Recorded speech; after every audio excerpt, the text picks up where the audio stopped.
Hare Krishna. Oh, Hare Krishna, Hare Krishna, Hare Krishna. Hare Krishna. Hare Krishna, Prabhuji. Hare Krishna, Alash. Hare Krishna. Hare Krishna, Prabhuji. Hare Krishna. Hare Krishna, Mother. How's everyone doing? Everyone is fine, Prabhuji. That's We good. are fine. I'm fine. I don't know. Yeah. And Alash, how's it going with you? Awesome, Prabhu. Here with Dad. Dad and I are going to be listening. Hari Bol, Hari Bol. Good to have you there. Thank you. Yeah, Prabhu. Excited as always. Thank you. Very nice. Eager to hear you. Thank you, Prabhuji. Thank you. I appreciate that very much. Hare Krishna. Hare Krishna, Prabhuji. Pandey ji, हरे कृष्णा. पांडे जी भी हैं यहाँ पर? हाँ, पांडे जी हैं, बिल्कुल है, regular है भाई. पांडे जी नहीं देखे मैंने. हाँ, पांडे जी रेगुलर. तो बहुत अच्छा है Pandey. Hare Krishna. Hare Krishna. And is Sonam there hiding behind the camera? Hare Krishna, Sonam. Sonam is there too now? Yeah, except she's hiding. She is hiding? There she is. Hare Krishna, Madhu Mata ji.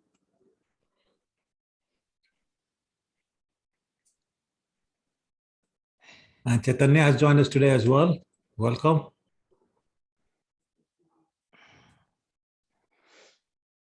Hare Okay, so let's put the Pranami mantra on. And share the screen.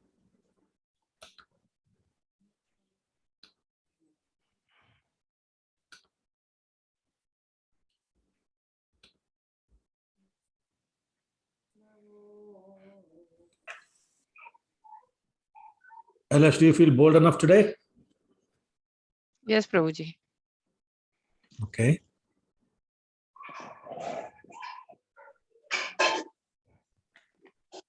Who would like to do the invocation prayers? You want me to do, Prabhuji? Go ahead, please. Nama Vishnu Padaya Krishna Pisthaya Bhutale Shrimate Bhakti Vedanta Swami Iti Nami Namaste Saraswati Deva Gauravani Paricharini Nirvasesya Shunyavadi Asachadeshutari Jai Shri Krishna Chaitanya Prabhu Nityananda Shri Advaita Gadadhar Shri Vasudeva Gaur Bhaktavinda Jai Shri Krishna Chaitanya Prabhu Nityananda Shri Advaita Gadadhar Shri Vasudeva Gaur Bhaktavinda Hare Krishna Krishna Krishna Hare Hare Hare Rama Rama Rama Hare Hare Vancha Kalpatarvicha Kripa Sandecha Patita Nam Pavne Dev Vaishnav Dev. Thank you, Prabhu. Paji ki jai, Bhagat Paji ki jai. Jai. Okay, so Jai ki jai. let me mute everyone.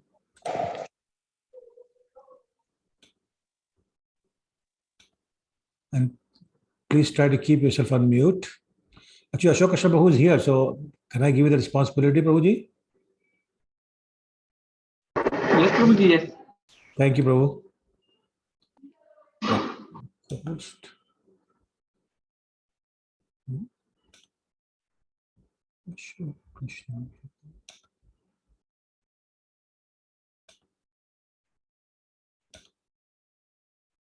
Okay, Prabhuji, you are the co-host now. Okay, all right. So, oh, I see Goody there, Nand Kumar Prabhu, Ashok Krishna, Mary Mataji, Hare Krishna, सब लोग. Okay, so any questions from last week before we move on to this week?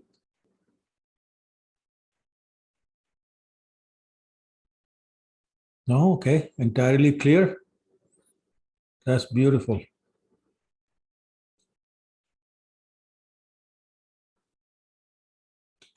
Okay, so today we're going to start with chapter 32.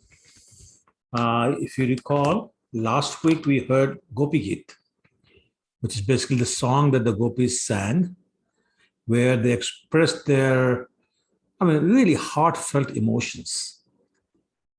And, having sung and spoken their hearts in various ways in 19 verses, the gopis began to weep very loudly. They were so eager to see their Lord Krishna. They were crying and crying and crying. Well, Krishna could no longer stay away from them. And therefore, with a smile on his lotus face, he appeared before the gopis and described that he was wearing beautiful garland and a silken yellow garment, which is his normal Shyam Sundar Swarup.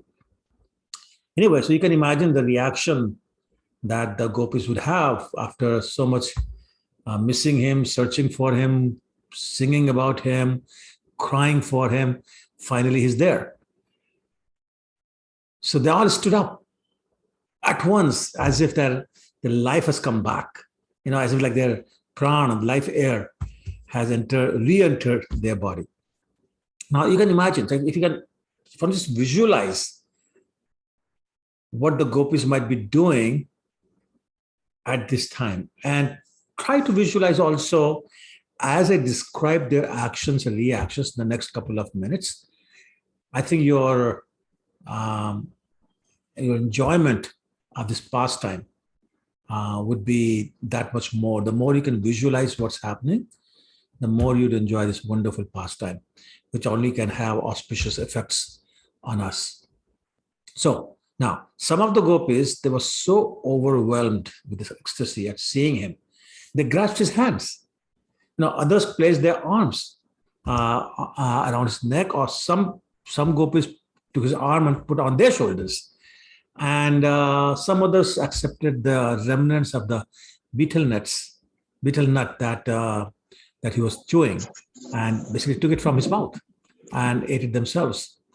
One gopi who was feeling particularly angry towards Krishna for what he did, she bit her lips, I should say, and stared at him with frowning eyebrows as if she's going to literally wound him with her harsh glances.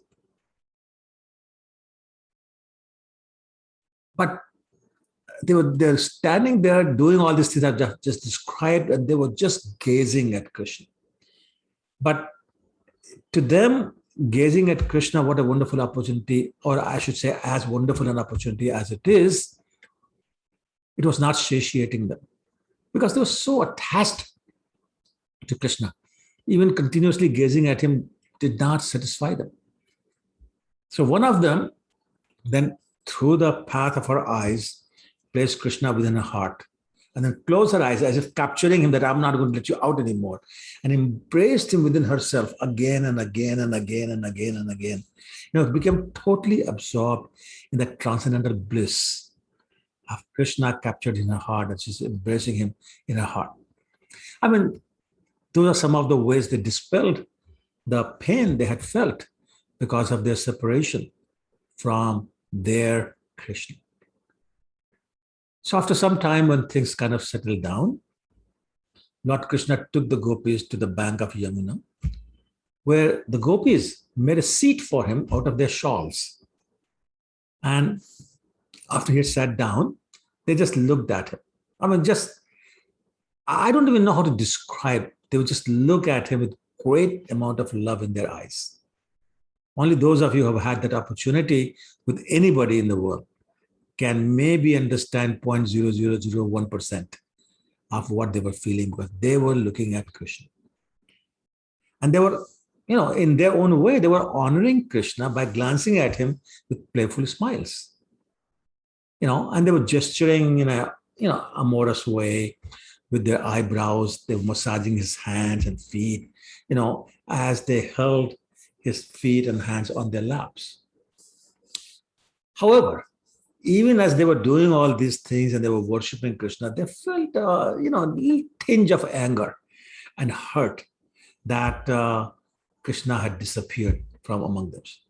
So they addressed Krishna. And it was a wonderful, wonderful way in which they addressed him. So I want to explain that, but I want you to listen very carefully, because this is an amazing piece of speech. I mean, we think gopis are not educated, they're not articulate, but man, they are more articulate and more educated than anybody I know or we know.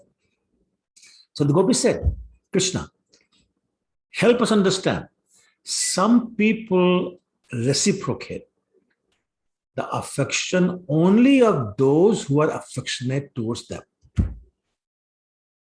So some people reciprocate the affection only of those who are affectionate towards them, while some others show affection even to those who are indifferent or even inimical towards them.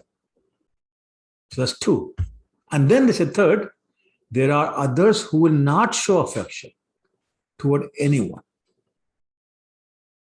So those who show affection for affection, those who show affection regardless of whether they get it back or not, and then those who will not show affection toward anybody, no matter what. No matter what. You can do anything for them. You can give a life for them, but they will not reciprocate. And they said, my dear Krishna, please explain this matter to us. In other words, basically they're saying, okay, Krishna, tell us, which of these three categories do you belong to? What a wonderful way of, kind of chastising Krishna. But Krishna, being Krishna, he said, well, the so-called friends who show affection for each other only to benefit themselves are actually selfish. This is not a true friendship. They're not true friends, nor are they following the principles of religion.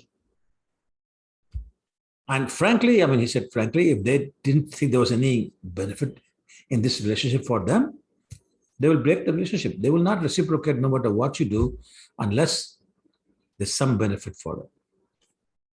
And then he said, some people are genuinely merciful. And he said, like parents, they're naturally affectionate towards their children. No matter what kind of child it is, good, bad, ugly, whatever, it doesn't matter. They have natural affection for their child. So these people would devotedly serve even those people who fail to reciprocate their affection. And they are following the true path of religion. And they are the true well-wishers. So the second category. He says, then there are those individuals who are spiritually self-satisfied. So self-realized, self-satisfied, materially fulfilled.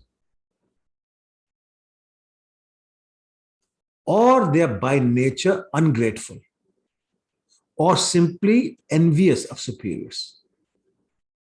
So going back, then there are people who are spiritually satisfied, or materially fulfilled, or by nature ungrateful, or simply envious of superiors. Such type of people will not love even those who love them. What to speak of those who are inimical towards them? So he answered all three questions. And then he says, the real question that they're asking without asking. And he said, but, Krishna is saying, but I do not belong to any of these three categories. And he said, the reason, the reason I do not reciprocate immediately the affection of living beings, even when they worship me, is that I want to intensify their loving devotion. So let me say again. So even those people who was serving and loving Krishna, Krishna says, I do not immediately reciprocate their affection because I want them to have even more of loving devotion towards me. I want to intensify their love for me. He said, why do I do that? Because by me doing that, they become like a poor man who has gained some wealth and then lost it. So can you imagine? If you never had the money, fine, life goes on. But imagine you never had the money and suddenly you got lots of money and you change your lifestyle and everything else, and then suddenly, poof, all that money is gone. So you can imagine the pain that that man would feel now having lost it. He'll become so anxious that he can think of nothing else but the money he had. He says, similarly, I want my devotee to become so anxious, having lost me after having found me, so that he cannot think of anything other than me. And he said, and he kind of added, he said, my dear gopis, I understand that simply for my sake, you rejected the authority of the world opinion, of the Vedas, and your own relatives like husbands and in-laws and all those kind of people. He said, I acted as I did, in other words, I disappeared, and I asked you to go home. I did that only to increase your attachment to me. And please believe me, even when I removed myself from your sight by suddenly disappearing, I never stopped loving you. Therefore, my beloved gopis, please do not harbor any bad feelings towards me because I am your beloved. I was only trying to intensify your love for me. And then Krishna sat down on his knees. Just imagine Krishna sitting on his knees, hands folded, tears in his eyes, as if he's praying. And he said, and I'm going to share this verse with you actually. So let me go back and see if I can share this verse. 1 second. Share. Okay, can you see this? Anybody bold enough to read the Sanskrit? Take it as a challenge. I can try, Prabhuji. Oh, please do. Thank you. Okay. Na pareva aham niravadya samayujam swa sadhani kritavam vibhudhavya sapi yah sambajan dur jara geha Srikalaha samni va strachayatad va prati yadu saduna. Thank you, Babu.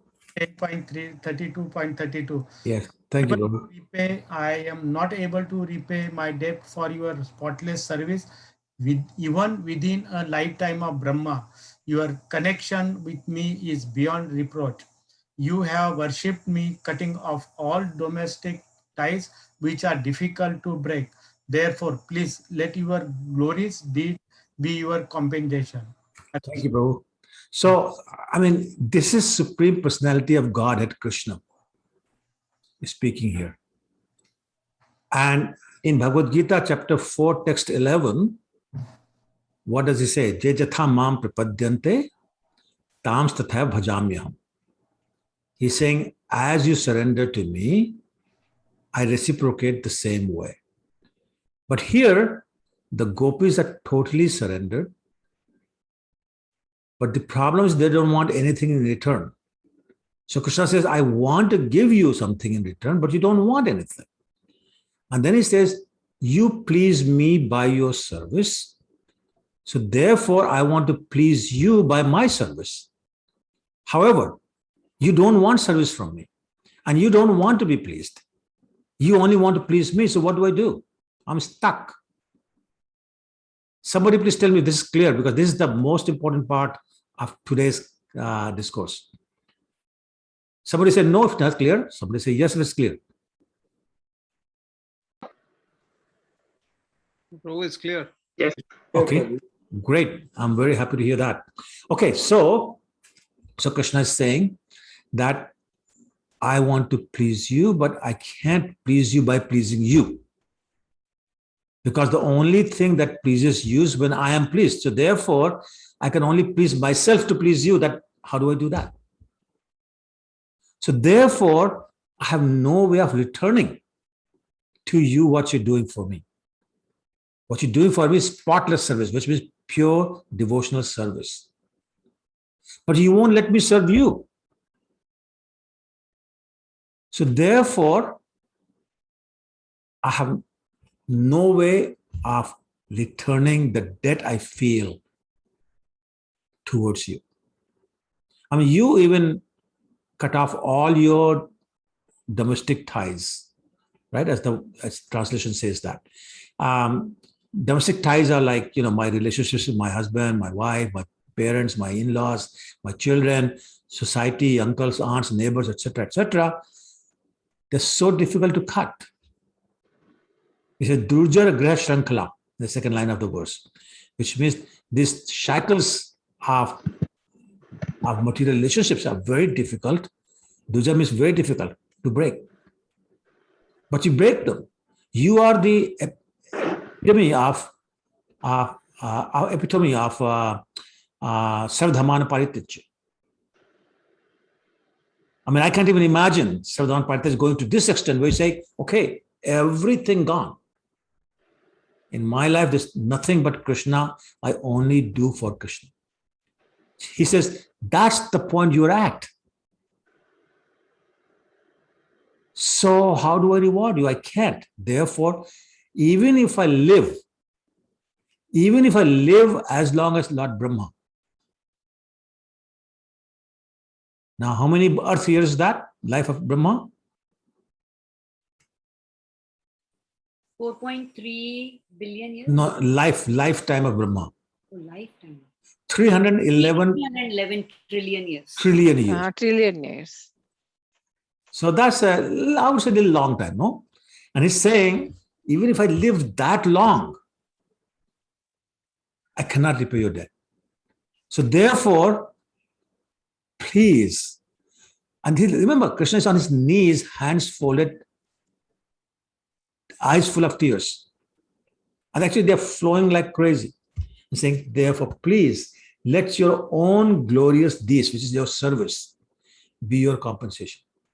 So your reward is your own service. It's so glorious. This is Krishna saying, I'm unable to repay you.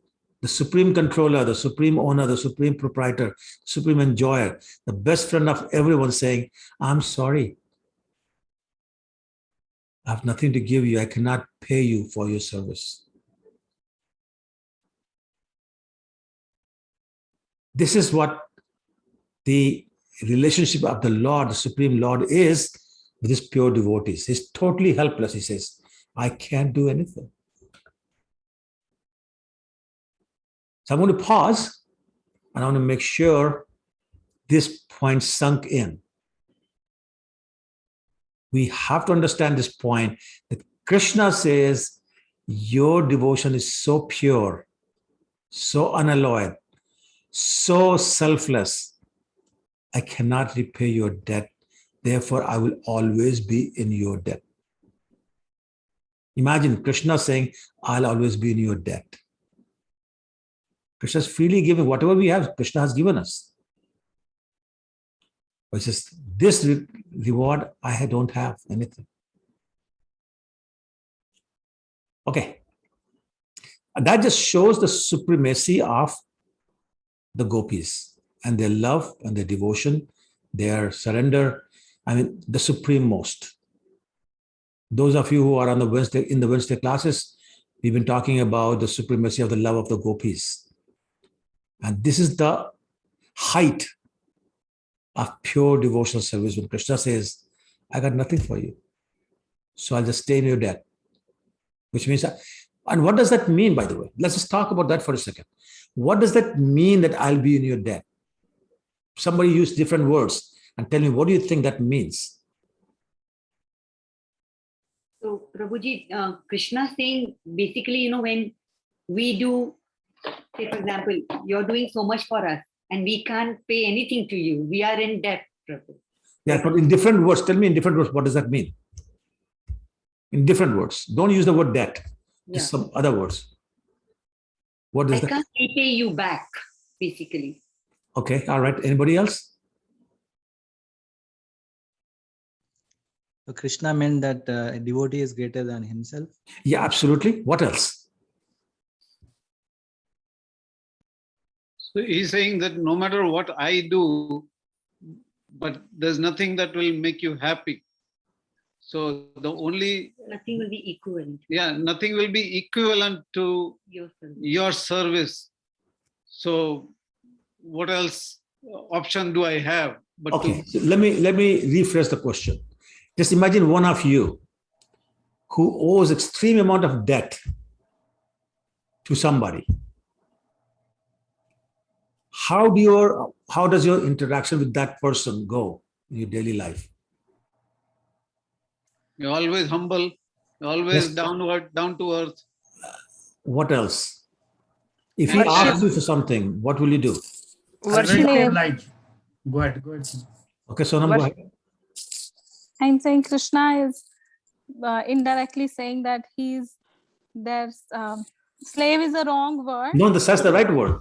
I That's didn't the want right to word. say that. And that's what I was hoping to hear. Krishna is saying, I'm your slave, Slave, yeah. which means I'll do anything you want. Arjun says, Karishye Vachanam Tav, and he's saying, Karishye Vachanam Tav. I'll do whatever you want me to dance, I'll dance. You want me to stand up, I'll stand up. You want me to sit down, I'll sit down. That's the relationship. The devotee, the pure devotee is completely controlling Krishna. As Lord Vishnu said to Durvasa Muni, Sadhubhir Grastra Hadayo, I've been captured in the heart of my devotees and I have no freedom to move. I'm totally captured. I only do what they ask me to do. The scriptures say we are the puppets and he's the puppeteer. He's saying, no. You are the puppeteer and I'm the puppet. So make me dance, make me dance, make me dance. This Krishna saying to the gopis by saying, I'm in your debt forever. And I want to make sure you all understand that point. That's how big it is. That's how huge that is. It's not just simple words. The Supreme Personality of God is saying, I'm your slave. It's known as Abhigya Swarat, supremely independent and knows everything. The very first verse of Srimad Bhagavatam. Here saying, no. I'm totally under your control. Make me do whatever you want. I'll do it. Okay? And we must appreciate that. That's huge.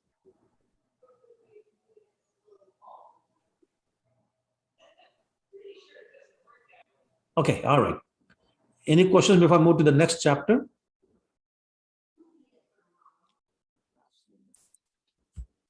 Okay.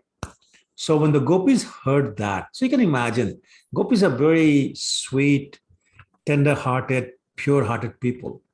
And when they saw Krishna on his knees, hands folded, eyes full of tears, and speak like that I'm your slave, they completely forgot all the distress they had felt by the separation from him. And they felt totally fulfilled.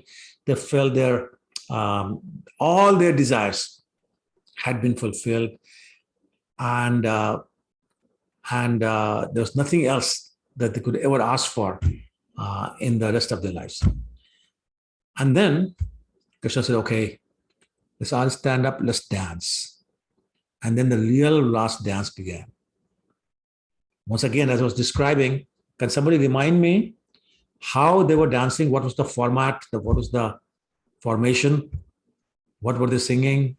They were singing Hare Krishna Mahamantra on Hare Krishna Mahamantra. Okay. What was the formation? Like how were they standing? And Two gopis and one Krishna in between. Yes, that's also true. What else? They had many circles.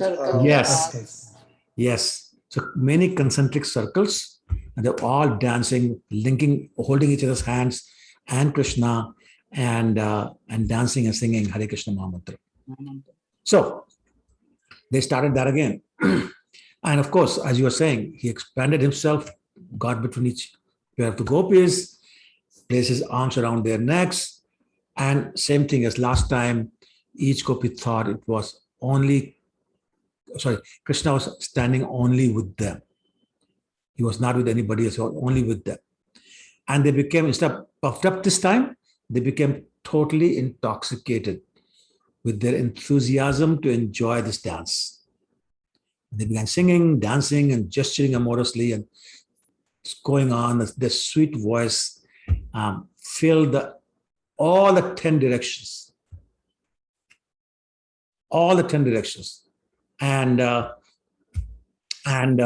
was so good and so amazing that all the demigods and their wives, they got on their plane and they started hovering around the area where the dance was going on, just to watch this extraordinary sight. Well, remember how long this dance lasted? How long? 3 billion. No, how long? How many years? 3 billion years, probably. One full night of Brahma. One full day and night of Brahma. No, one full night. How long is that? Of 4.3 billion years. Yes. So as you can imagine, somewhere there they got tired from continuous dancing and singing. So they placed their arms on the shoulder of Krishna, standing beside her. So, I mean, you just imagine, 1.5 billion Krishnas and 3 billion gopis, and each thinking he's only theirs. They're putting their arms on the shoulder of Krishna, who's standing beside them. And, they're smelling his arm, they're kissing his arm, and some put Krishna's hand on their bodies, and some embraced him lovingly. And Krishna was, what he was doing? He was lovingly wiping the sweat off their faces. Just imagine, I mean, I always think about this. Imagine Krishna wiping the sweat off your face. Imagine you are embracing Krishna. How good is that? That's what gopis had. That's what gopis had. For not 1 year, not 2 years, not 3 years, 4.3 million years. That comes from the pure devotion. That's the reward for pure devotion. Okay, anyway. Krishna was wiping their face, and Krishna was the hero, right? So they were honoring Krishna with their smiling glances, and they felt overjoyed when Krishna scratched their body a little bit with his fingernails, and they continued to chant the glories of Krishna and his pastimes and his form and his quality, and all the qualities and all those kind of things. Then Krishna realized that these gopis are really tired now, so he stopped the dance, and they said, let's go into the water. So all 3 billion of them and Krishna, they went to Yamuna River. And there they surrounded him again. And laughing and smiling, they were splashing Krishna with the water from all sides. Now also imagine being splashed with water on all sides by 3 billion gopis at the same time. I don't know if anyone has ever played that game with your children or with your friends. You're splashing each other with water. Anybody say yes or no? Have you played that game? Yes, Prabhu. Yeah, so now imagine 3 billion people throwing water at you at the same time. Only Krishna can take that. And he was loving it. He was loving it that they were splashing him with water. He really, really enjoyed that. Anyway, so then they finished that. They came out and they strolled through a forest nearby, and in the company of the gopis, Krishna was having a great time. And it was, as you know, it was a moonlit, because Sharat Purnima, moonlit autumn night. So Sharat Purnima is the Sanskrit word or Hindi word for that night. With this full moon, you can see everything, and everything looks beautiful. And there was Krishna with all these gopis having one wonderful time. Now, when Maharaj Parikshit heard this, he said, my dear Shukadeva Goswami, I have some doubt. I have a doubt I want to clear. Because superficially, this action of Lord Krishna with so many gopis, it looks like the activities of a lusty person. And he said, my dear Shukadeva Goswami, how can the Lord of the universe, the Supreme Personality of Godhead, Krishna, be a lusty person? I mean, he descended to this earth for what reason? Dharma Sansthapanarthaya and Vinashacha Dushkatam, right? All those kind of things. To destroy the irreligion and reestablish the religious principles. How could someone like that violate the religious principles of this world by touching other men's wives? He said, I don't get it.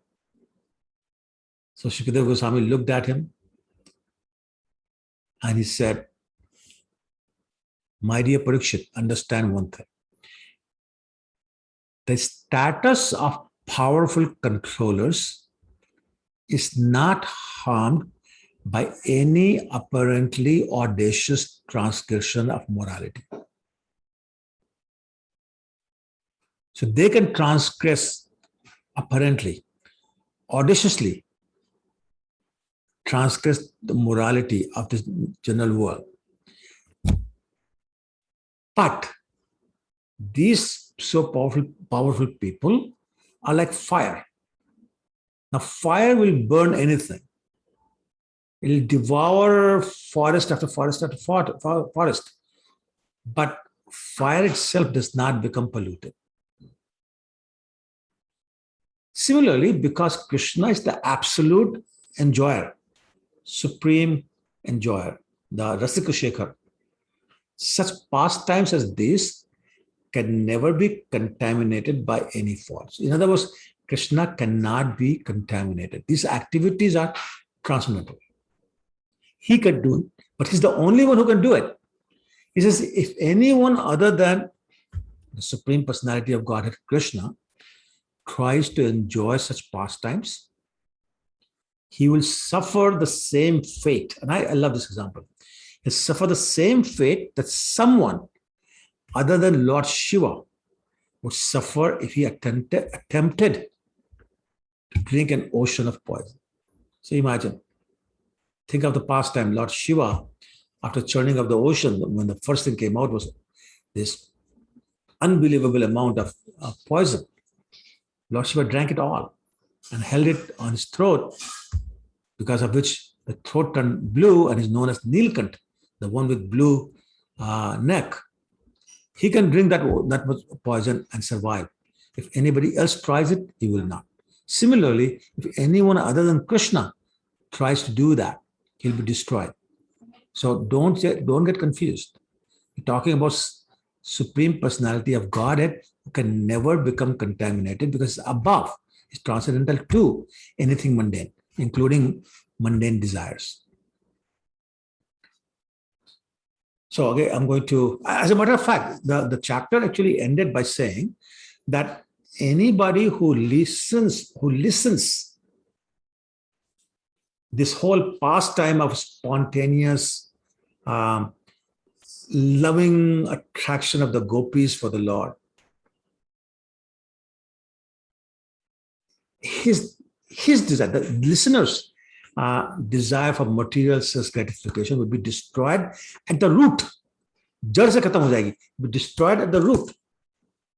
And this person will develop his natural propensity for serving the Supreme Lord, the spiritual master, and the devotees.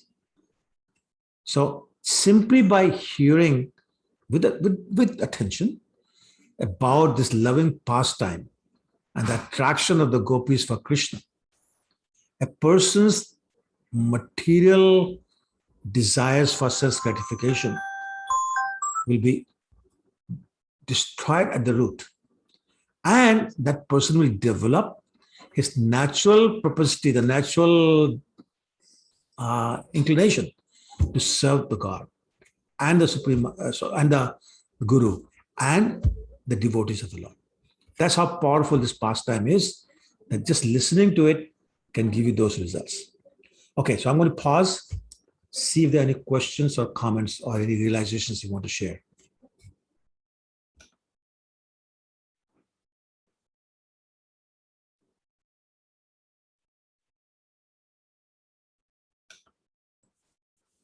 Anyone? Okay, all right. I just hope everyone is awake. Say yes. Hari Bol. Yes, yes. Hari Bol. Thank you. Prabhuji, Haji. Prabhuji, I just want to say something. When you told about gopis, that how were they expressing? So you said about one gopi that I think she had Krishna in her heart through her eyes, and she closed her eyes, right? Yep.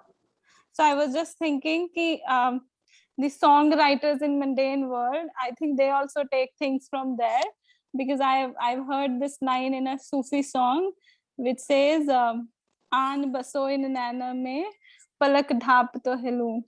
So that's what the gopi has done. Sure, absolutely. So, I mean, as you know, almost all transcendental devotional activities resemble the mundane activities. But the difference is, in transcendental world, you're doing it for Krishna, in the mundane world, doing it for you. And that's the difference. And that's what brings the pollution in. That's what brings the contamination in. Otherwise, if activity or anything for that matter does not exist in the spiritual world, it simply cannot exist in the material world. So the fact it exists here means it's there except in pure form. Yeah. Here the banyan tree is upside down, there the banyan tree is right side up. That's the only difference. True. But good observation. I appreciate that. Anyone else? Okay, then I'll move on to the next chapter, which is now totally different mood now.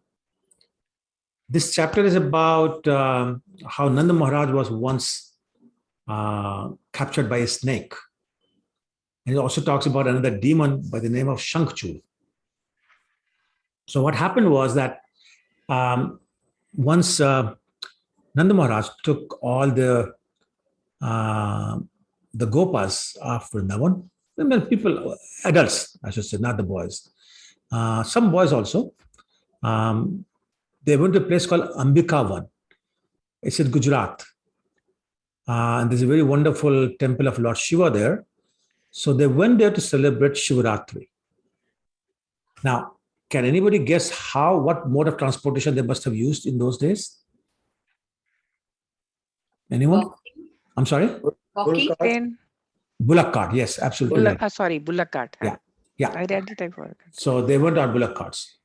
So then getting there, they bathed in the river. Saraswati River was there at that time. They worshipped Lord Sadashiv. And after that, they decided to spend their night in the forest. There were no holiday inns those days, as you know. So they simply decided to spend the night in the forest. So as they slept, a hungry serpent came and he started to swallow Nanda Maharaj. You can imagine the reaction of anyone who sees he's being swallowed by a snake. So Nanda Maharaj was terrified.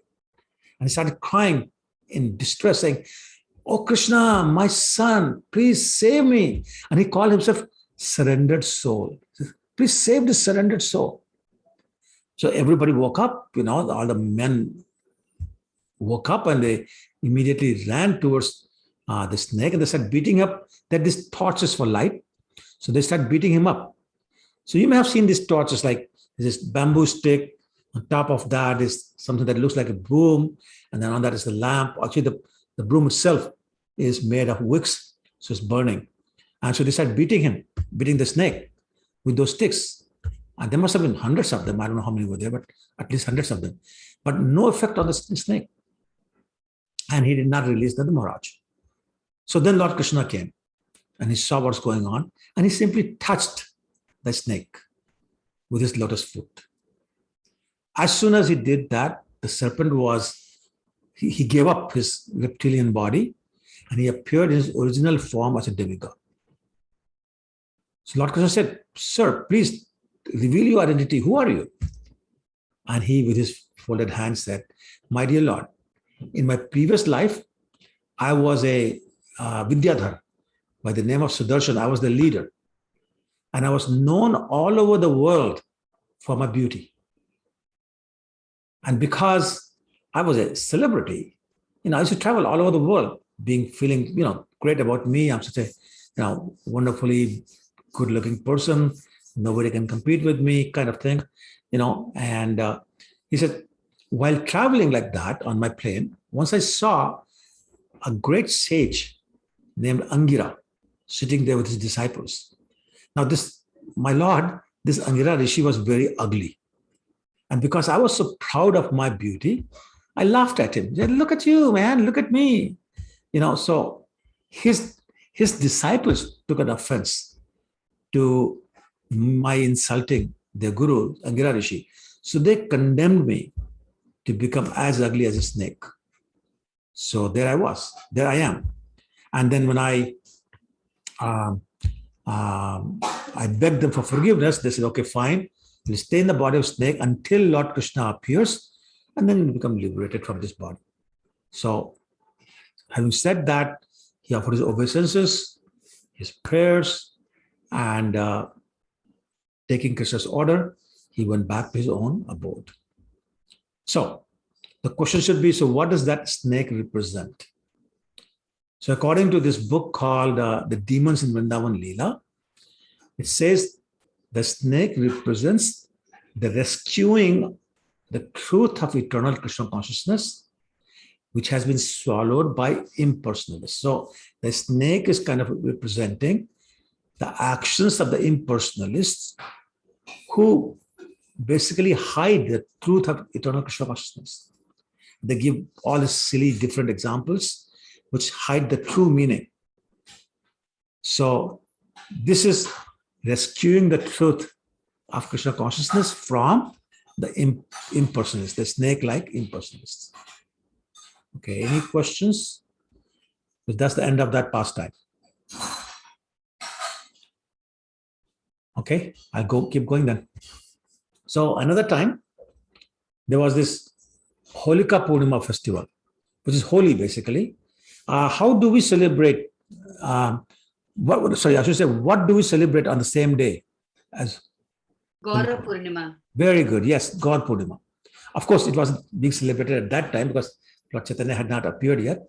So it was Holika Purnima festival. And Lord Krishna and Lord Balaram were actually enjoying together with their respective gopis in one of the forests of Brija. And girlfriends of Lord Balaram and Lord Krishna, they joined together and they were singing about what else? The transcendental qualities, form, pastimes of the two lords. And the two lords were really enjoying themselves. And Bhagavatam says they became absorbed almost to the point of intoxication. That just shows how much they were really enjoying this singing of the beautiful singing of these gopis. At that time, a demon by the name of Shankhchud was actually a servant and an associate of Kuvera, the treasurer of the demigods. He very boldly came forward. Now, I should explain why he was called Shankhchura. On his head, there was a very valuable jewel in the shape of a conch shell.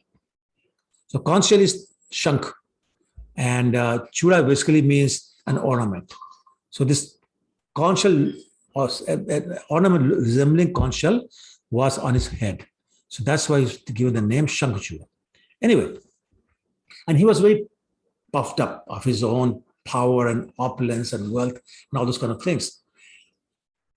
And just like the sons of Kuvera Nalkuvar and Monegriv didn't care for Narada Muni's presence. Shankshuda was also so puffed up over his own opulence that he thought, Krishna and Balaram, just two little kids, ordinary boys, they're enjoying the company of the beautiful girls. No, they don't deserve to be enjoying it. I, who's so opulent and so beautiful, should be the only person in the material world who's enjoying the company of beautiful women. And therefore, they don't deserve these women. I do. So he decided to steal. Actually, he didn't steal them. He started to order them to go in the north direction where he'll follow them. And we started to basically push them forcibly.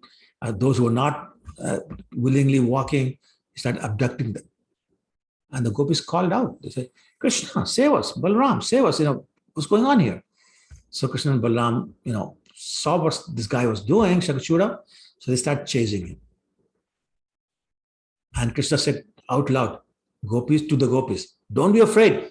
I'm here. We are here. We'll take care of you. When Shankshuda saw both Krishna and Balaram were chasing him, he actually got scared. Finally realized, no, he's messed with the wrong kids.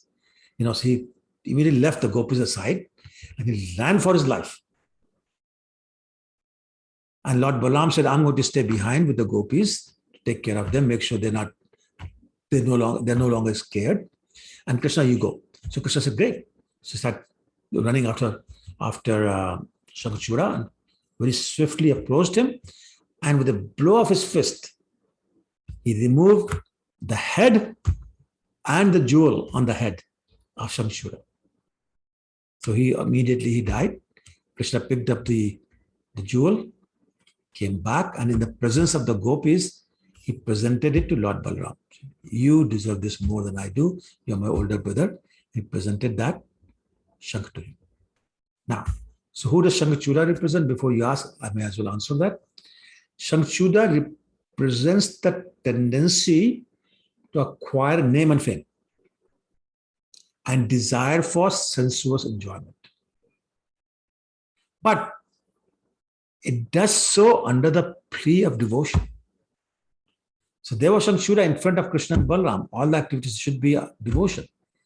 So in the name of devotion, when we try or when we develop a tendency to acquire name and fame, I'm the best cook, I'm the best pujari, I'm the best, kirtaniya or mridanga player, whatever, and therefore I deserve to have these girls in the temple to become my girlfriends.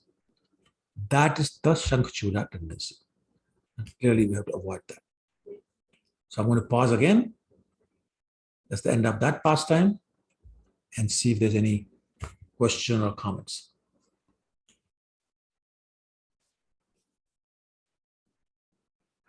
Okie dokie, I'll keep going. Okay, next chapter sounds like it's a repeat of what we have heard, but it's not. It's a different occasion. And what it does is that gopis were doing this every day of their life. When Krishna went to the forest to take care of the cows and the calves, they will be their home or doing whatever activities, but they will not be with Krishna. And they'll feel that separation. So they'll make up these songs which express their feeling of separation from Krishna. During the daytime when Krishna is in the forest and they're not. So basically what used to happen was, I don't know if any one of you writes poetry, but poetry basically are the words, the sentiments, the feelings that come automatically in our heart. So similarly, when the mood of separation that the gopis felt for Krishna, it became very intense.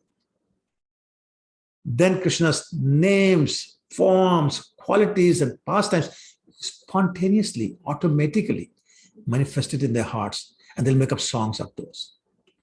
So every gopi was doing the same thing. And you may recall, as Mother Yashoda was churning the butter just before Damodar Leela, she was doing exactly the same thing. She was singing the pastimes for Krishna as she churned the butter, right? So Now, what are they singing? And I'm just going to give some examples.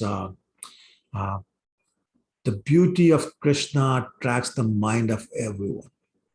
When he stands in his threefold bending form and plays upon his flute, the wives of the demigods who are flying in the sky with their husbands, they become attracted to him and forget their own reality, that they are wives of demigods, that they are demigoddesses, that they are apsaras, so beautiful, so opulent, and so comfortable in their surroundings. But they become attracted to this village boy who's standing there with nothing but playing his flute. The bulls, the cows, and other animals who are in the pasturing grounds, they become stunned completely in ecstasy. And they stand so still, like a statue.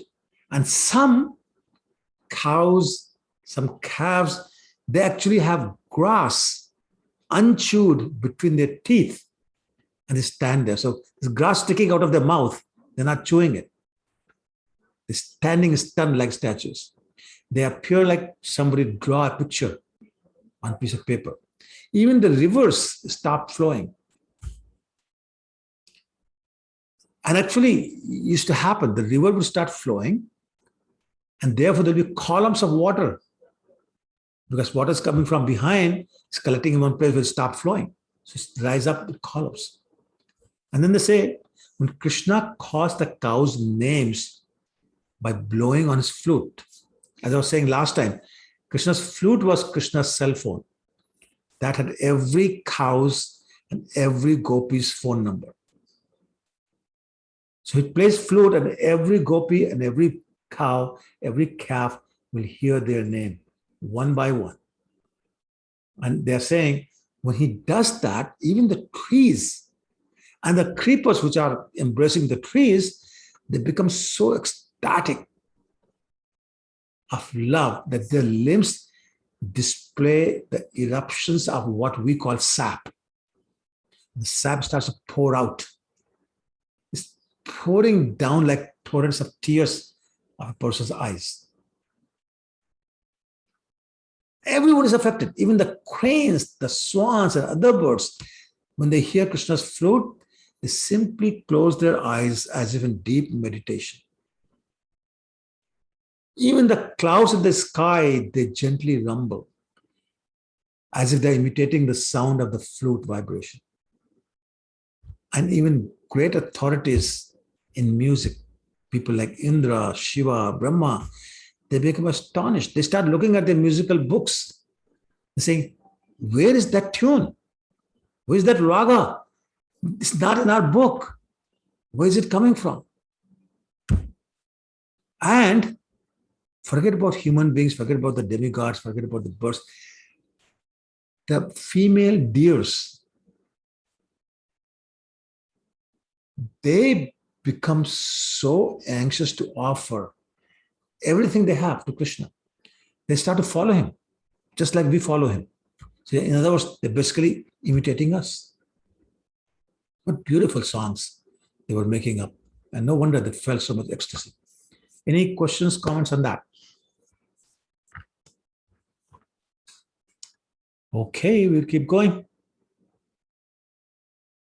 All right, now there's another demon coming. His name is Arishtasur. So what form did he take? Anyone? Bull form. Bull form, yes. So he took the form of a huge bull with very big, sharp horns. And he was ordered by Kansa to go and kill Krishna. So he came to Vrindavan and he made the earth like literally tremble as he walked on. And he'll stand in one place and tear the whole place apart with his hooves. He had his tail raised. His eyes were glaring in anger. And he was, like I said, tearing up anything and everything he saw, either with his hooves or with his horns.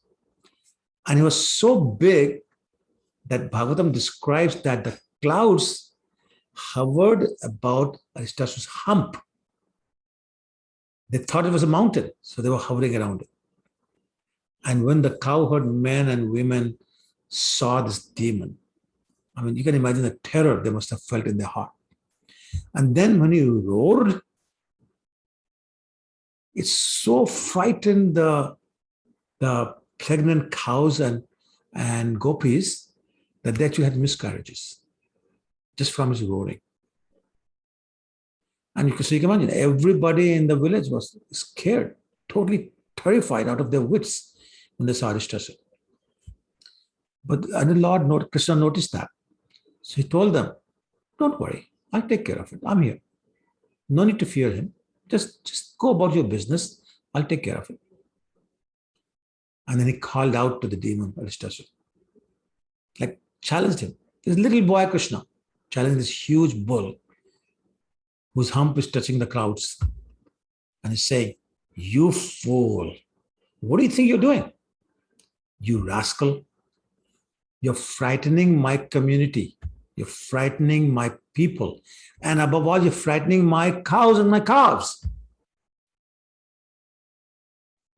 I'm here to punish the rascals like you. So thank you for coming. Saved me the opportunity, saved me the trouble to find you. Now I'm going to be punished because you have bothered my community, my cows, my calves. And then, when Krishna wants to annoy, he annoys them really well. It's like when he wants to bless you, blesses you very well. He wants to trouble you, troubles you a lot. You know, everything about him is supreme. So just to annoy him more, he slapped his arms with his palms. Which, basically challenging. That's how the wrestlers challenge each other, which further angered the demon Arishtasur, and then to annoy him even more, Krishna casually, just very casually, threw his arm over the shoulder of a friend. So just imagine Krishna standing there, his legs bent, just like he does when he's, and one leg crossing over the other, just like when he plays the flute, and his hand like this, the elbow touching the shoulder of a friend. Like the most casual way you can stand. Can you imagine the irritation and the amount of insulted that Arishtasur must have felt at the time? But that's what Krishna was trying to do. Really get him irritated, let him get very angry and feel the insult. And Krishna sure was succeeding. It really provoked Arishtasur. And he pawed the ground with his hooves even more, and then the clouds hovering around his hump and the upraised tail charged Krishna. But as soon as he came near Krishna, Krishna seized him by the horns. Now I want to pause for a second. There's a wonderful verse that Srila Prabhupada explained from Shvatavshatar Upanishad. Natasya karyam karanam cha vidyate. There it says, Swabhaviki jnana bal kriya cha. And Prabhupada said, Krishna naturally knows how to do, what to do, and when to do it. So now, where is the power in a donkey? Anyone? In his legs. In his hind leg. Hind legs. So how was Dhenukasur killed? By grabbing his hind legs, twirling him around and thrown. Where is the power of horse? In the front legs? Front legs, hind legs, and the mouth. So what did Krishna do? Inserted his hand in the mouth. And what does a horse do? When he laughs or he makes sound, he shows all his teeth. When he's neighing, you see all his teeth. So Krishna says, okay, I'll break all your teeth. So he broke all his teeth, put his hand inside, and killed him. So similarly, the strength of a bull comes from his horns. So what did Krishna do? He didn't catch his legs, caught his horns, picked him up, twirled him, and threw him out. About, not very far, about 6 yards. Well, so he fell, Arishtasur fell with a thud. And he was shaking his head, what happened here? Like, what had just happened? And of course, he was much weakened by the way he was picked up and thrown. But he wasn't done yet. So he still wanted to attack Krishna. So he was dripping with sweat. He was panting like anything. There's smoke coming out of his ears and nostrils. And he charged Krishna one more time. This time Krishna again grabbed his horns. And this time he threw him down to the ground immediately, like close to himself. And then kept picking him up and putting him down. Just like Bhagavatam describes, if you've ever seen a washerman on the banks of a river wash clothes, what do? They have a piece of a rock. They put Pick up the cloth and they go like this down. They go like this and down. That is what Krishna was doing to this bull.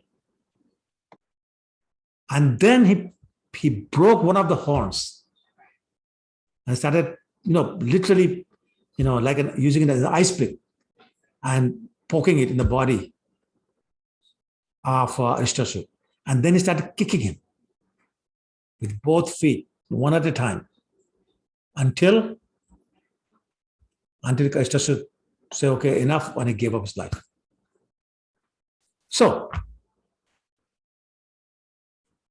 who's Arishtasur?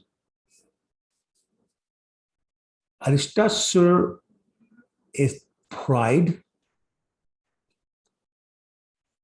which arises from indulging in false religions invented by cheaters. And by doing that, these cheaters show the disrespect for pure devotional service to Krishna. So these are the people who are disrespecting the process of pure devotional service because they have concocted, the word that Prabhupada uses, concocted their own religion. And that is Arishtasur. Now, who was Arishtasur in his past life? According to Garg Samhita, excuse me, he was actually a Brahmin in his previous life. His name was, what was it? Vartantu. I think that is Vartantu. He was a disciple of Brihaspati, who is the spiritual master of all the demigods. So one day he sat down facing his guru Brihaspati with his feet extended towards him. So you try to imagine, you're sitting in front of your guru and your feet are facing the guru. So Brihaspati was offended and he said, you're sitting like a bull. So now you fool, you go become a bull. So that he took birth as a bull, but then he had demoniac association. So he also became a demon. He wasn't cursed to become a demon, by the way. I just want to make sure you understand that. He was not cursed to become a demon. He was cursed to become a bull, which is what he did. But because of his demoniac association, he became a demon. And then, of course, when he became friends with Kansa, that was the end of it. Anything else except a demon life. Okay? So I'm going to pause again and ask your by now familiar question. Any questions, comments, or realizations, or corrections for that matter?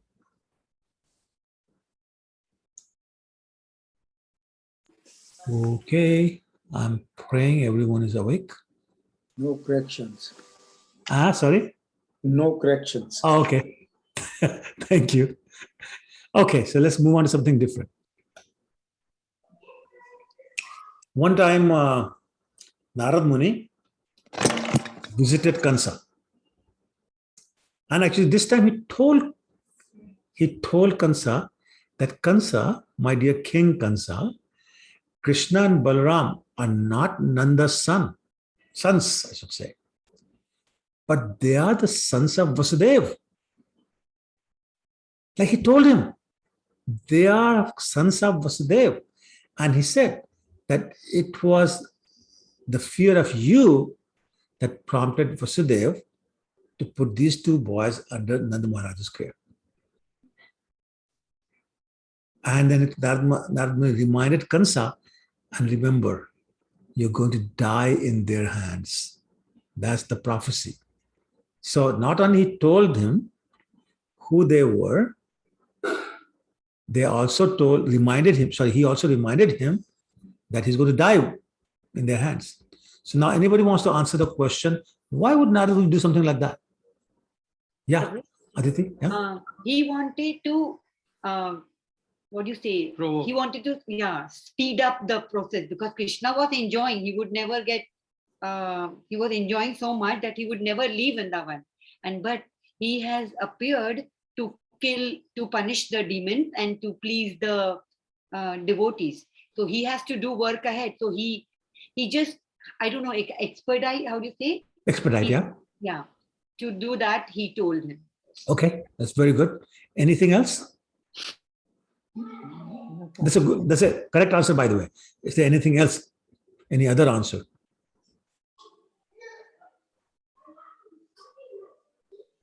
So Narad Muni was getting impatient. He wanted to see more pastimes. And he said, if Krishna doesn't move from Vrindavan, then he'll just be there and do the same familiar pastimes. So he said, to do that, I also have to remind Kansa. And he wants to expedite the, as you said, killing of Kansa and a few other demons who were left behind. Okay, so he told Kansa everything. When Kansa heard that, you can imagine how furious he would be. And he lost it. Like he literally lost it. He picked up his sword and said, I'm going to kill Vasudeva right now. And Narada said, no, hold on, hold on, hold on, sit down, calm down. I don't know if he said chill, but something along those lines. Anyway, so he restrained Kansa and said, look, it's the sons of Vasudeva, not Vasudeva, that you have to fear. So Kansa said, okay, fine, but I'm still going to put them in jail for doing what they did. And he put them in shackles, iron shackles, iron chains, and put them back in jail. Narad Muni left, and Kansa started thinking, okay, now how do I destroy Krishna and Balaram? Now the plot thickens. So he invited, also I should say ordered, a demon by the name of Keshi, and we'll talk about him in a second, and said, go kill Balaram and Krishna. Then he called for Chanur and Mushtik. Anybody remember who they are?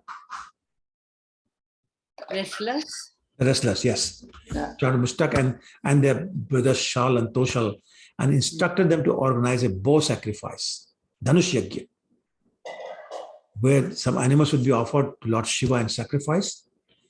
And he ordered Chanur and Mushtik to erect a wrestling ring or arena with surrounding, stands where people can view.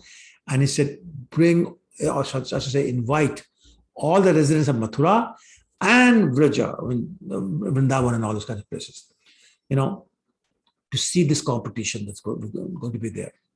And he said, in that ring, you invite Krishna and Balaram to fight you, and in that wrestling match, you kill them.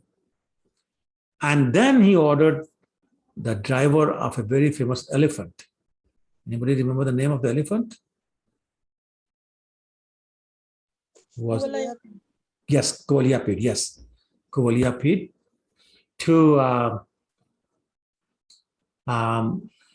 By the way, I found out today only that he had the name Kovaliyapid because he had a jewel on his forehead, and so that's why he was given the name, like an ornament kind of thing, given the name Kovaliyapid. Anyway, so he was placed at the entrance of the wrestling arena and ordered to kill Krishna and Balaram when they come on the invitation of Kansa.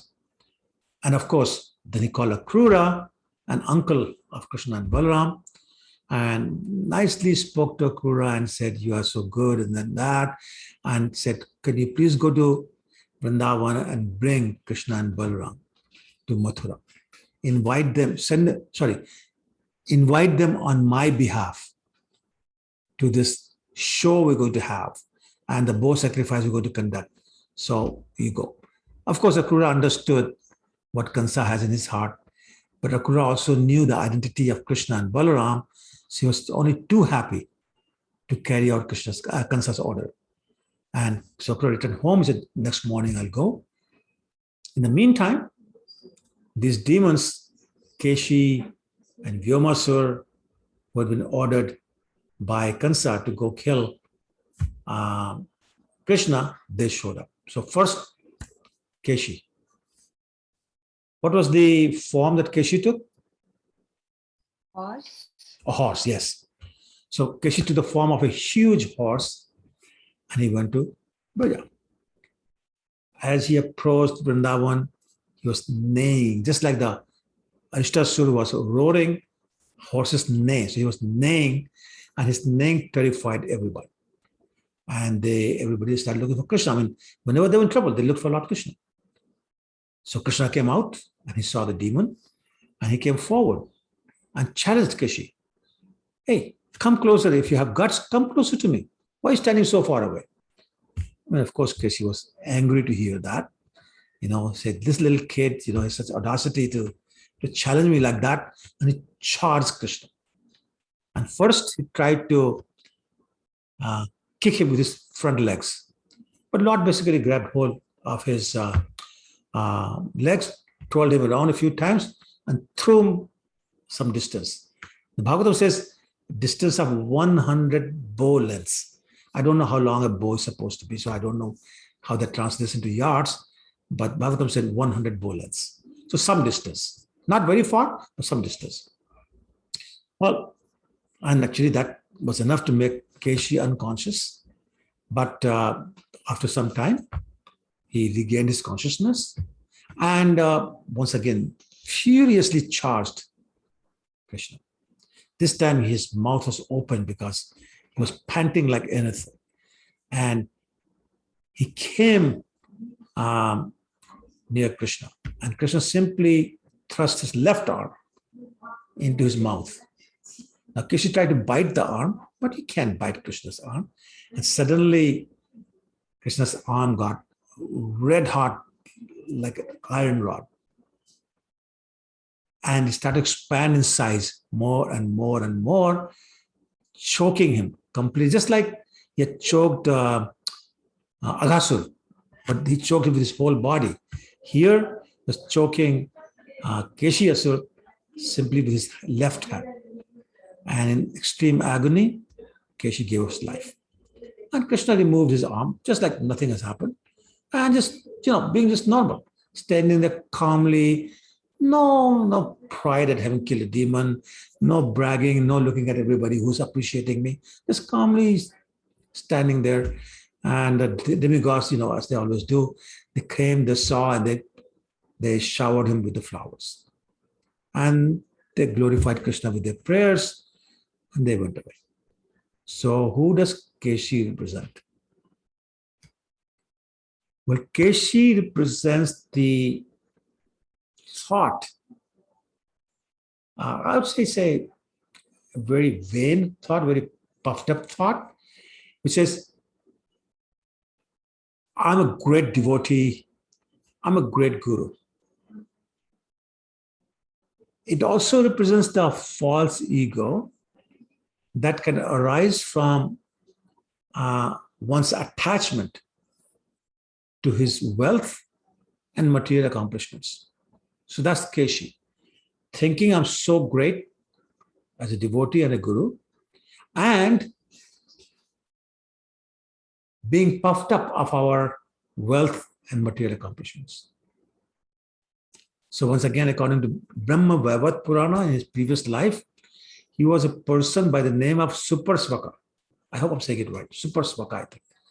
And he was one of the brothers of the Gandharvas who came in Krishna's pastimes as Pralambasur and Bakasur. So they were not brothers in Krishna's pastime, but before they came to Krishna's pastime, they were three brothers, Gandharva brothers. So they came as Keshisur, Asur, Pralambasur, and Bakasur. Okay? So that's that pastime. Any questions, comments, realizations, corrections? No? Okay. All right. So soon after this happened, Narad Muni came to Lord Krishna, offered his prayers and all those kind of things, glorifying Krishna and now he's glorifying Krishna's future pastimes, not past pastimes, which shows Narad Muni knows everything that's going to happen. And that's why he's manipulating Kansa according to that time schedule. So now he's glorifying, how you will go to Mathura, you will kill Kansa, and you'll kill, all these other wrestlers, and then, Kubja's story, and then you will break the bow, and then you'll fight with Jarasandha, you'll go to Dwaraka, on and on and on. All his future pastimes, he glorified. And then he pays obeisances and departed. So that was another pastime. Now, coming to the final one for tonight. Excuse me. One day, as every day, they were taking care of Krishna and Balaram. They'd gone to the forest to tend to the cows and the calves. And as the cows and calves were grazing the grass in the forest, Krishna and Balaram would play with their friends, all sorts of games. So today, this particular day, they were hiding the game of hide and seek. Has anybody played that game? In Hindi, they call it Luka Lukki. Yes, mostly everyone. Okay, so you know the game I'm talking about, hide and seek. Okay, anyway, so in that game, some boys took the role of sheeps. Some boys took the role of thieves. And some boys took the role of shepherds. So what do the thieves do? They steal the sheep. What do the shepherds do? They try to make sure nobody steals the sheep and that they are well fed. So that was the game they were playing. So the boys playing the role of the thief, they'll steal the sheep, which is the boys. And the boys play the role of shepherds, they'll find the sheep that had been stolen by the boys playing the role of thieves. So taking advantage of this game, this demon, whose name was Vyoma. Actually, Vyoma is also mentioned in Gopi Geet as the son of Mayadanav, the demon called by the name of Maya. Anyway, so he came, he dressed himself like a cowherd boy and joined the band of, quote unquote, thieves, which means his role was to steal the sheep, which were boys. So he abducted a few, cowherd boys who were dressed as a sheep, but instead of putting them where they were supposed to, he threw them into a cave in the mountain.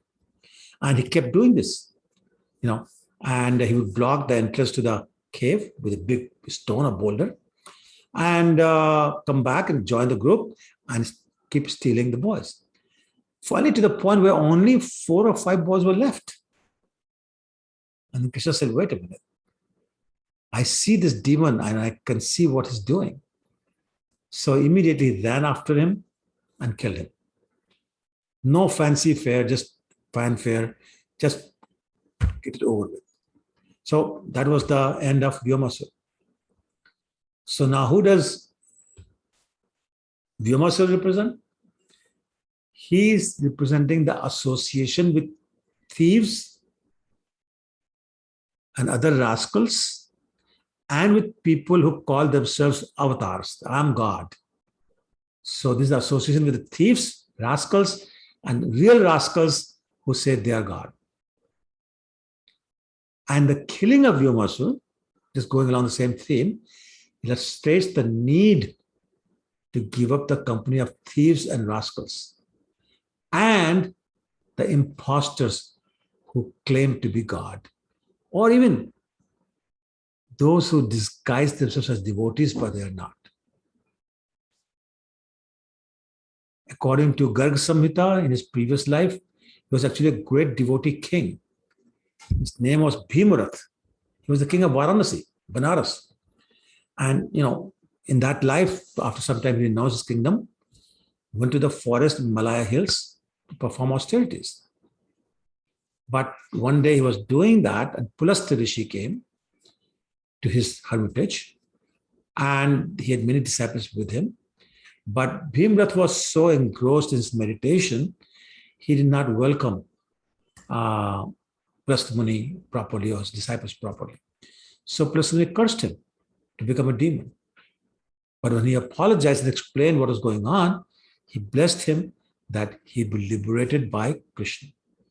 And then Bhimrath took the birth of Vyomasur, the son of Maidana.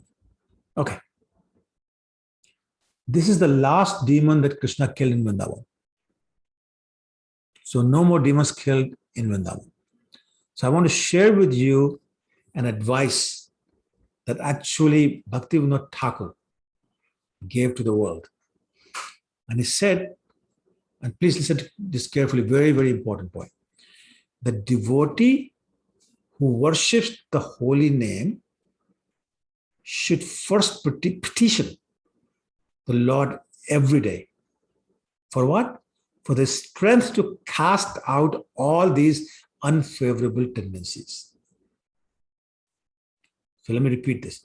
Now, all these demons we talked about today have represented some kind of a bad tendency. There's attachment to wealth and opulence, attachment to the company of thieves and rogues and rascals and people disguising themselves as devotees or claiming to be avatars, right? So basically saying, pray to the Lord before we worship the holy name. How do we worship the holy name? By chanting the holy name. So he said, petition the Lord every day for the strength to cast out all these unfavorable tendencies. And if we do this regularly, our heart will eventually become purified, meaning our chanting will be pure. Lord Krishna has killed so many demons, and any one of them or all of them may arise in the kingdom of our heart. So in order to destroy these problems, we as devotees must cry very humbly before the Lord. But it's not just cry, admit defeat. I cannot do this by myself. I am defeated by these rascals. I'm defeated by these demons. I'm defeated by these tendencies I cannot get rid of. So my dear Lord, help me or I'm done. And when we do that sincerely, admitting the defeat and praying sincerely for help, Krishna will nullify all these contaminations. So very important, before we start chanting our rounds, pray to the Lord.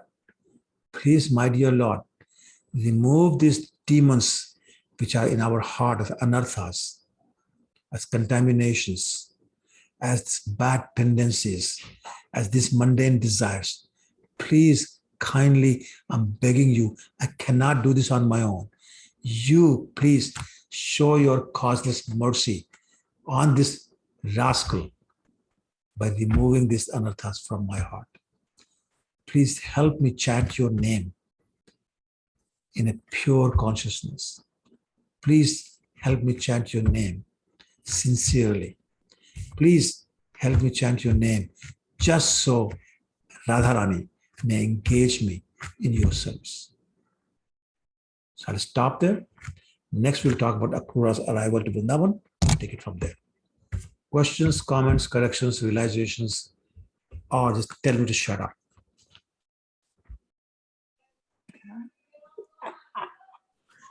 Prabhuji, very nice class as usual. Sometimes, Prabhu, you are very funny. Thank you. So many people have no video on today. I don't know why. Even the regular ones have their video off. Anyway, so any questions, comments? I have comments, but no questions. Okay, comments is good. Today's session was extremely good. Oh, thank you, Prabhu. Thank you very much. Very gaining of a lot of knowledge. Thank you. Thank you, Prabhu. Hare Krishna. Prabhu, I do have a question. Go ahead, Elash. You know, the synopsis that you're giving right now, if we were to, and frankly speaking, it's part of my to-do list that I want to literally go through the entire Srimad Bhagavatam and read it. And within the purports, all the explanations that you're giving right now, are they also given in that type of depth as what you're explaining to us right now in the purports? I would say 95% of what I speak is coming from there. I try very hard to stay loyal to what's in the Bhagavatam and the purports.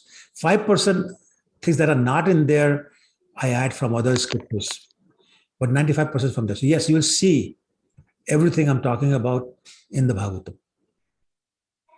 Thank you, Prabhu. Sure. I don't consult other books.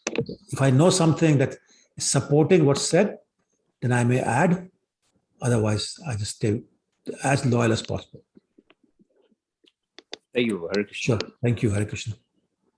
But I'm glad to hear that you are planning to read. I started already, Prabhu. It's just that it's a process. Sure, of course it is. And it takes a long time. Yeah. But I'll tell you about a friend of mine from India. He has been writing to me and he started reading Srimad Bhagavatam on the day he got that as a gift about a month ago.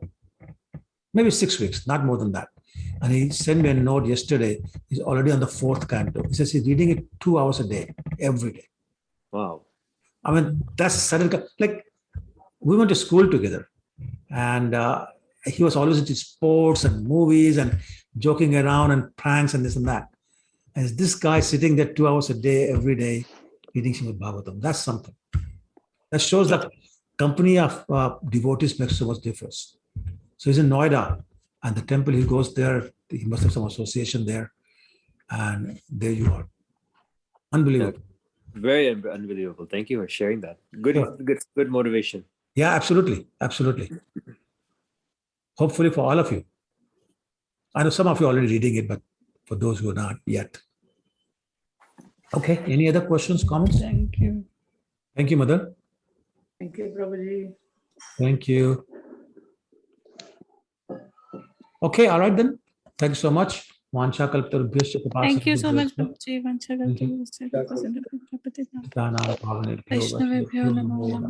Srila Prabhupada ki jai. Bhagavatam ki jai. Hare Krishna, everyone. Thank you, Prabhuji. Good night. Thank you, Prabhuji. And happy Rupa Goswami's disappearance. Oh, that's right. I forgot to mention that. Happy Rupa Goswami Disappearance Day and Gauridas Pandit Disappearance Day. They were both very, very dear to Lord Chaitanya. Very, very dear. Both Gaur Nitai, actually. Gauranga and Nitai. Very, very dear. So yes, very special day today.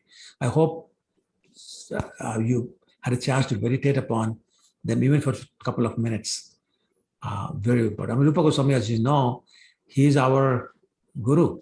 He's everyone's guru. He brought all this literature for us. So yes, thank you, Mother Mary, for reminding us. Okay, Hare Krishna.